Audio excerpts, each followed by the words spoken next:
now actually Tuesday, the 17th of April, and I'm speaking to you from, well, we've been walking from Tarhust along the line of the main fault which divides the Jebel Wamast formation of the huge area called Jebel Tazdarut to the north from the Tazlaft formation along Jebel Azdarut to the south. So there's this east-west fault, main fault running along here, and on the way here we've been visiting the little excavations right down in the slope, right down at the bottom there, which the locals call Tibagint, but it's actually what I would call the southern end of Jebel Tazdarut. And on the left you can see where slipped masses of Jebel Tazdarut, Jebel Wamast formation have slipped down into the fault, carved off and rotated somewhat to come to lie at an angle of dip of about 45 degrees towards the north, up against the fault. And those carved off pieces, and one of those is the excavations, and it's there that Lassen tells me that they often find large haematolenus of the Lotzii type, which lie just below a calcareous layer, a few centimetres thick, rather rotten, brownish, yellowish brown in colour, and they find the haematolenus Lotzii just below that. And among the finds was, I understand, that large complete specimen of what looks like an haematolenus Lotzii, which I obtained about 7 or 8 years ago. I don't have a photograph of it, unfortunately. And they also find haematolenus vincenti and round pygidia of the so-called hydrocephalus referred to Harlani type. And anyway, just around that little area, around that level indicated by the calcareous layer.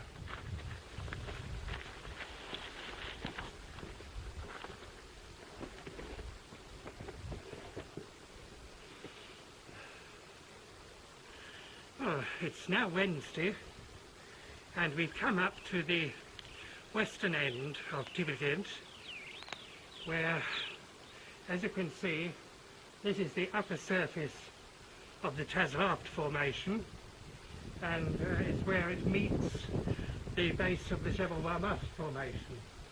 And a bit further up the slope here, I believe we have a much better exposure of the base of the Jebel Wamast formation. As you can see, there appears to be an angular disconformity between the surface of the Tazlaft formation here and the bedding of the Jebel Wamast formation over there. There's definitely an angular disconformity, not a lot, and the beds of the Jebel Wamast formation, when we were walking along the south side of Tibagint, you could see that they do swing up somewhat towards the western end here. So there's probably not a genuine, not much of a genuine topographical rise in the surface of the Tazlaft formation, an original topographical rise, but I think there is some because of the angular disconformity here. So we'll now go up a bit further towards the northwest corner, where I believe there's a much better exposure of the contact.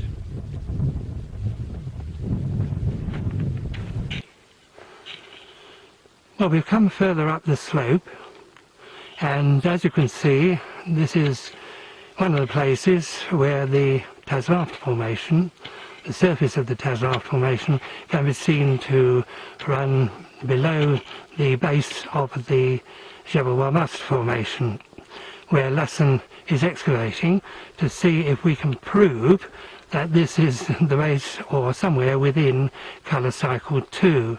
If I move the camera a little bit and swing upwards, we can see what is probably colour cycle 1 up there, with a firm line at the top marking the top of the Brachymac, and then moving upwards to the Tarust member with the Jebel formation forming the peak at the top.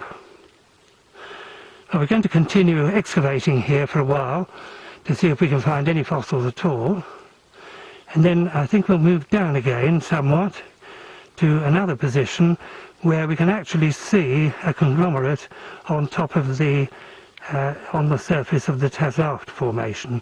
Not a very thick one, but just a just a dressing of conglomerate. We're looking down the slope to where we were earlier at the top of the Taslaft formation and the base of the Jebel Warmast formation, where you can see the outcrops of the Jebel Warmast formation are strongly yellowish green in colour on the surface, and also where we were excavating it's really strongly yellowish green internally as well. Now if I move the camera around slowly, it continues yellowish green up the slope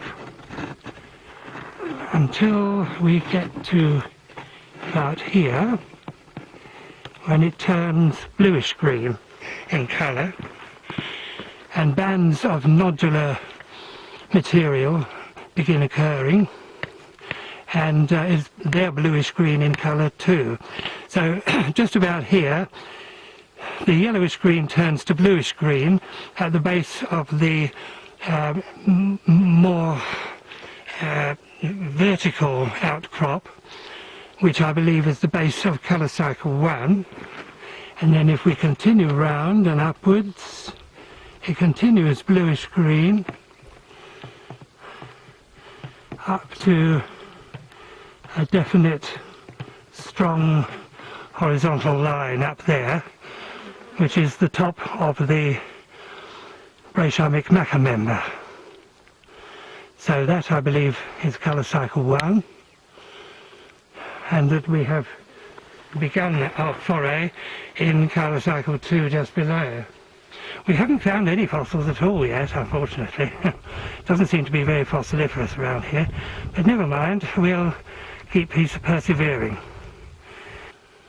We've come further down the slope now to this little gully where the Jebel Warmast formation at the base here is only a few centimetres thick, and the siltstones are actually quite flaggy in texture, and there's quite a lot of conglomeratic material which can be seen in those little terraces in the gully bed here.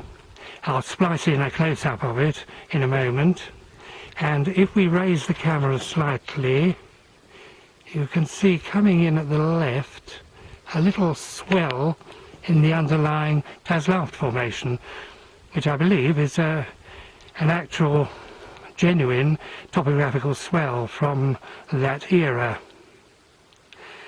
We didn't find any fossils at all, actually. We spent about an hour and a half up there, and we haven't found any fossils at all. It's very unfossiliferous around here, but nevertheless it's really quite interesting. Now there is a close-up of the basal conglomerate. It's 15 centimetres thick, with some quite large clasts in it, and where I've cleared the gravel away just below it, that is the actual top of the Taslaft formation, with a 15 centimetre rule of scale. Well, it's been quite an interesting day here. No fossils, but I think we'll call it a day there. We'll have a late lunch and then head back to Tarust, which takes about 2 hours. On the way back to Tarust, we've stopped at a little well beside the track where someone is hauling up water for the goats, and then Lassen's going to haul a bucket up for us, and I'm really looking forward to some Nice cool water on a blisteringly hot afternoon.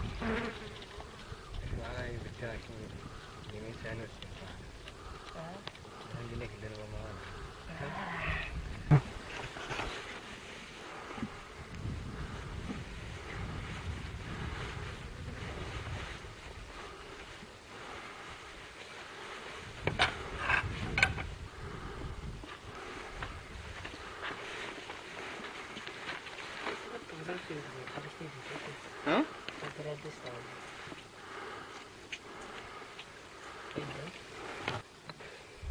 Well, after spending Monday to Wednesday traipsing around several jebels, I thought Thursday we would have a calmer day at Butuit, which we did, and we spent the day going through colour cycle 5 again to see if we could find, in particular, any remains of Paradoxides.